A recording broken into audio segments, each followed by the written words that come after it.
काँग्रेसींतल्यान बीजेपीत merger म्हूण दावो करीत 10 आमदार गेले त्या वेळार जीपीसीसी अध्यक्ष आशिल्ल्या गिरीश चोडणकरान 20 एप्रिल 2021 दिसा पणजे पुलीस स्टेशनात धांव मारून आमदारां आड कागाळ केल्ली। कागाळीत ताणें दावो केल्लो तो असो: G10 आमदारांनी एकठांय मेळून फेक डॉक्युमेंट करून जीपीसीसीन थाराव घेतला कसो दाखयलो। G10 आमदारांनी गोवा प्रदेश काँग्रेस समिती बीजेपीत विलीन करता अशें सांगून हे फेक डॉक्युमेंट विधानसभेत दिले। जीपीसीसीचे बनावट लेटर हेड आणि सील तयार करून हो थाराव रचला म्हूण काँग्रेसीचो दावो।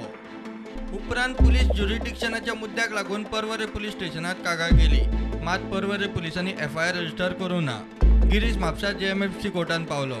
आता कोर्टान ताची याचिका भायर मारल्या। कोर्टान निरीक्षण नोंद केले ते अशें: 10 जुलै 2019 दिसा थाराव घेतला त्या दिसा बनावट लेटर हेड आणि सील वापरूंक ना म्हूण मुळाव्या तपासांत स्पष्ट।